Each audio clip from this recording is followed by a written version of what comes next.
Ellos quedaron estupefactos. Algunos lo sintieron, otros no. Había uno de ellos que se llamaba Burlón, le llamaban Burlón, y decidió danzar sobre aquel montículo de tierra, y animó a sus compañeros a seguir danzando. Estos, quizás más por miedo que por otra cosa, también lo hicieron. Empezaron todos a bailar en torno a ese montículo de tierra, que cada vez se iba moviendo más y más y más.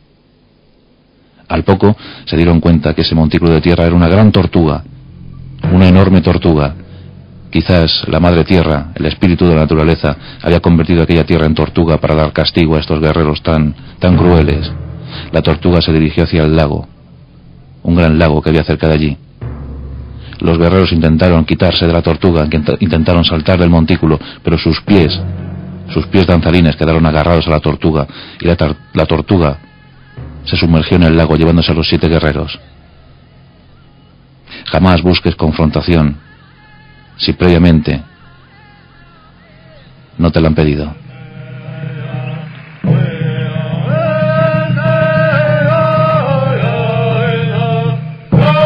Los indios creían en la reencarnación. Pensaban que los niños que habían nacido en el poblado ese año venían sin duda alguna de algún espíritu de la naturaleza.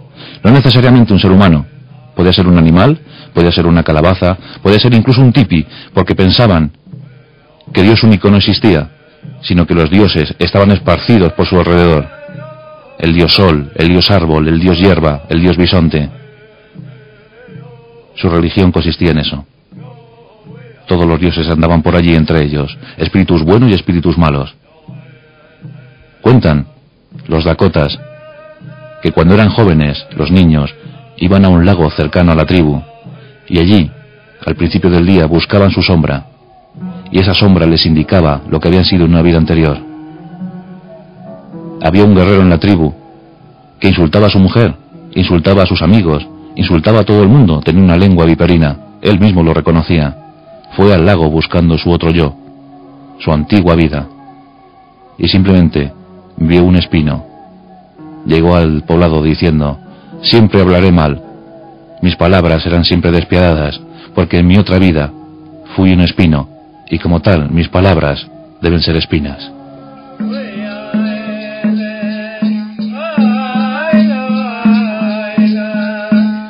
En 1804 se produjo la famosa expedición de Lewis y Clark, mandada por el presidente de los Estados Unidos. Esa expedición era amistosa y diplomática, ante todo esto último. Llegó el invierno de 1804 y entraron en contacto con los Hidatsa y con los Manda, y allí crearon un fuerte, el fuerte Mandam, y allí empezaron a reconocer historias, a escuchar a sus gentes. Los Hidatsa era una tribu pequeña, consistía apenas en 3 aldeas, mientras que los Mandan tenían solamente 2. Eran un grupo que había sido rodeado por los Sioux y no tenían mucha posibilidad de expansión.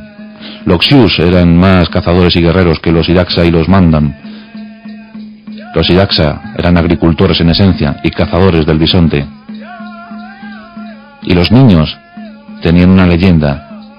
Las mamás Hidatsa decían a sus niños en las noches de invierno: no te portes mal, porque si no vendrá el búho a por ti. Porque allí su coco particular, su monstruo particular, era el búho. Pensaban que el búho era un espíritu maligno, porque cuenta la leyenda que hace miles de años el búho atemorizaba a los guerreros Hidatsa, agriaba la carne del bisonte para que no la pudieran comer. Por eso miraron al cielo, y el cielo les respondió. El dios Sol mandó a su hijo, y éste buscó la morada, el lugar donde estaba el búho, y le cogió por el cuello. Y el búho, dirigiéndose a los guerreros Hidatsa, les dijo: no permitáis que me mate. Si no me mata, a cambio daré un fuerte y vigoroso crecimiento a vuestros jóvenes. Todos aquellos que sepan que existo podrán crecer en total libertad y armonía. En cambio podéis decir a los que se porten mal que vendré a por ellos y que mi espíritu se los llevará. Desde entonces todos los niños Hidatsa escuchaban atemorizados estas historias, cuando las mamás o las abuelas o los padres les decían: no te portes mal porque vendrá el búho a por ti. Estos temblaban y quedaban atónitos esperando que llegara el espíritu maligno de aquel búho, el coco particular de los Hidatsa.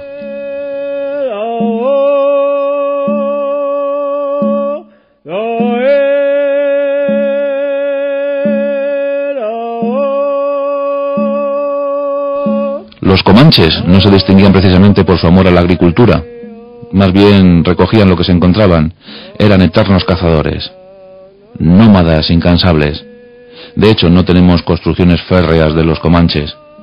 Montaban sus tipis y con eso era más que suficiente. Cuenta una leyenda comanche que hubo una vez en el que el enemigo hizo incursión en la tribu comanche y se llevó a la mujer de un guerrero. El guerrero llamó a sus 4 hermanos y fueron a la búsqueda de la mujer. Al cabo de unos días encontraron la tribu enemiga y se apostaron. El marido dijo a sus hermanos: vosotros situaros en esa alameda, yo quedaré aquí, al lado de este gran charco. Y esperaron a que las mujeres de la tribu enemiga llegaran a ese lago, y fueron llegando, pero su mujer no se encontraba entre ellas. Hasta que un día llegó la mujer, y él la miró, y ella le miró, y los dos hablaron.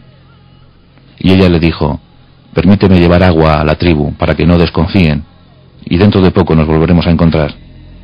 La mujer llevó agua a la tribu, y le contó a su nuevo esposo, porque la mujer había sido traidora a su anterior marido, se había casado con el enemigo, con el jefe enemigo. Le dijo: he tenido un sueño. Soñaba que mi marido antiguo venía con sus 4 hermanos, y estos 4 quedaban en la alameda, y él quedaba en el gran charco, y esperaban a que yo viniera. Manda a tus guerreros a por ellos. Mata a los hermanos, pero a mi antiguo marido no lo mates. Déjalo vivir. El jefe enemigo mandó a su tribu. Los cogieron, mataron a los 4 hermanos, y al anterior marido lo colgaron de las 2 muñecas. No lo mataron, pero sí lo torturaron. Y allí quedó. La mujer le miró y le despreció. No había sido lo suficientemente valiente como para rescatarla. A tiempo, claro. Al día siguiente llegó una vieja que había olvidado algo en la tribu, y le desató diciéndole: yo tengo un hijo como tú, vete.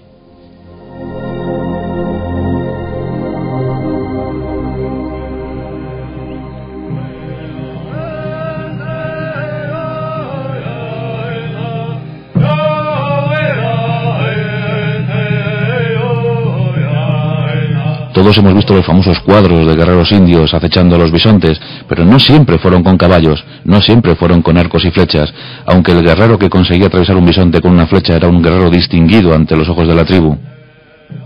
Cuando el invierno había sido muy duro y los caballos habían quedado famélicos y apenas podían correr sobre el terreno blando y pesado del deshielo primaveral, los guerreros tenían que ir a pie.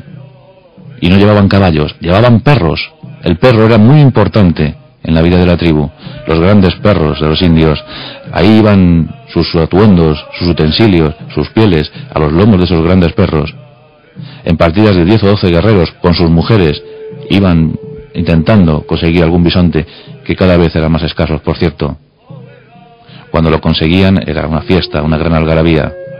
Cuando cazaban un alce, lo partían por la mitad, y cada mitad la llevaba un guerrero. Cuando llegaron los primeros fusiles europeos, les vinieron muy bien a estos cazadores indios para intentar cazar algún búfalo que otro. Y cuando lo conseguían, llegaba el tiempo de la fiesta, el tiempo de las historias, el tiempo de las hogueras nocturnas.